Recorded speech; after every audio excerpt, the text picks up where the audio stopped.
یہ طریقہ کار بالکل غلط اب ہمارے ہاں رواج پا رہا ہے کہ ایک آدمی دوسرے پہ زیادتی کرتا ہے اور پھر یہ جیسے ایام آ جاتے ہیں، کوئی شب برات کے آ گئے، شب معراج آ گئی، رمضان قریب آ گیا تو میسج خالی کر دیتے ہیں جی مجھے معاف کر دیں جتنی میری کوتاہیاں ہوئی ہیں، اللہ تعالیٰ آپ کو جزائے خیر عطا فرمائے۔ بعض دھمکیاں دیتے ہیں اگر آپ مجھے معاف کر دیں، اگر معاف نہیں کریں گے تو بروز قیامت آپ کی گرفت ہو جائے گی۔ واہ بھائی واہ، مجرم جرم بھی آپ نے کیا ہے اور پھر اس مظلوم کو بیچارے کو آپ بلیک میل بھی کر رہے ہیں۔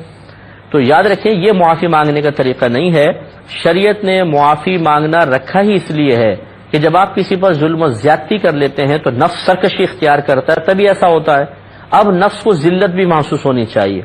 اور ذلت اسی وقت محسوس ہوگی جب آپ سامنے آ کر معافی کے کلمات اس کے سامنے کہیں گے۔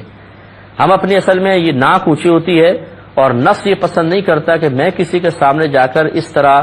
معافی کی ذلت کو برداشت کروں، تو وہی مشورہ دیتا ہے بس ایک میسج کر دو، ٹھیک ہے۔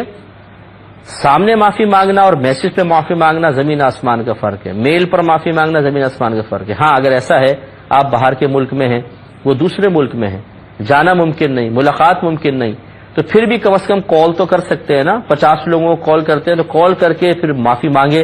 اور اگر کال بھی نہیں ہو سکتی مثال کے طور پہ چلیں پھر اس قسم کے ذرائع اختیار کر لیں، ورنہ کال ضروری ہونی چاہیے تاکہ آپ اس پہ بولیں، سامنے لائیو اس سے معافی طلب کریں، یا انٹرنیٹ پر اگر آپ ہیں جیسے نامحرم کو کوئی مسئلہ نہ ہو، لڑکی لڑکی سے، عورت سے معافی مانگے، مرد سے مانگ رہا ہے تو اسکائپ وغیرہ پر سامنے آ کر معافی مانگے تاکہ نفس کو ذلت کا احساس ہو اور سامنے والا خوش دلی کے ساتھ پھر معاف کرنے کی طرف مائل ہو جائے۔ لیکن یہ جو آج کل ہم نے طریقہ جاری کر دیا ہے یہ غلط طریقہ ہے کہ پورے سال یا پوری زندگی دکھ پہنچاؤ، تکلیف پہنچاؤ اور اس کے بعد ایک میسج کر دے جی ہمیں معاف کر دیجیے گا۔ معاف کرنا سنت ہے اور اللہ تعالیٰ کو